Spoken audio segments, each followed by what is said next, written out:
How long? How thick? How big? How heavy? How cold?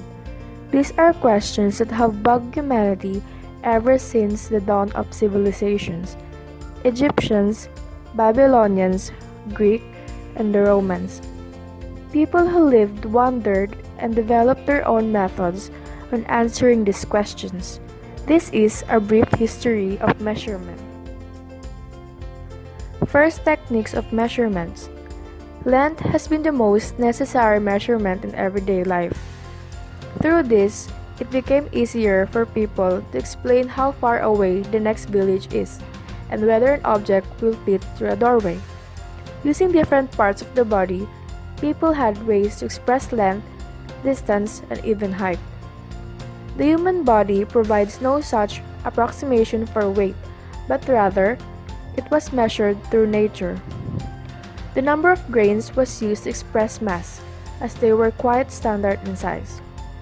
A rod or bar with an exact length was kept in public places, and from this rod, it can be copied and distributed throughout the community.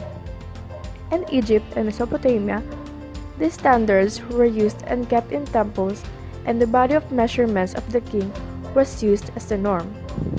However, through time, these have been proven to be very inaccurate as the measurements would vary from one place to another, making trade difficult for everyone.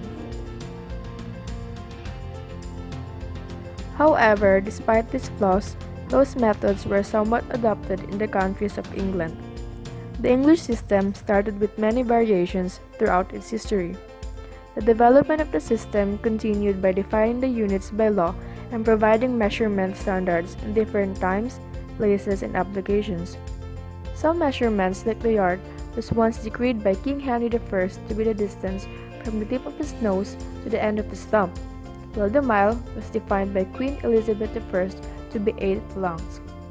Between 1266 and 1303, a law known as composition of yards and perches was made to determine the length of barley corn, inch, foot, yard, perch, and the area of the acre.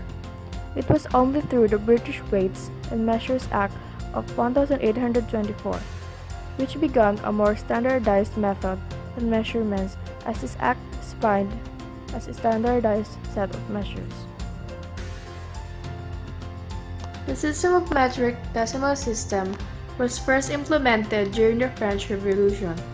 The kilogram and meter were used as standards by a committee of French Academy of Sciences, which is commissioned by the National Assembly and King Louis XVI. The group consisted of Marquis de Condorcet, Pierre-Simon Laplace, Adrien-Marie Legendre, Antoine Lavoisier, and Jean Conte-Borda, who then formed a commission of weights and measures with an aim that countries should adopt a completely new system of measurement based on the principles of logic and natural phenomena. The Commission's final recommendations were that the Assembly should promote a decimal-based system of measurement. The leaders of the Assembly accepted the views of the Commission, and initially France attempted to work with the other countries towards adopting a common set of units of measure. Then, April 7, 1795, this was introduced by the Law on Weights and Measures. This caused a major upheaval in everyday life and brought a revolution in calculations, such as in the countries of Italy, Netherlands, and Spain. While these countries were dependent on the measurements set by France, there was still a tendency for the measures to not be exact in these other locations, making the unification process difficult. This is why the BIPM was founded in 1875. In the same year, the Treaty of the Meter was passed, with France handing the metric system and the actual remaining standards to international control, keeping it away from Germany, with whom France has had conflict with. This was only for the kilogram and meter, which were used for mass and length respectively. In 1921, however, the scope was expanded as the system already included all that can be quantified by measurement. Created using Powtoon.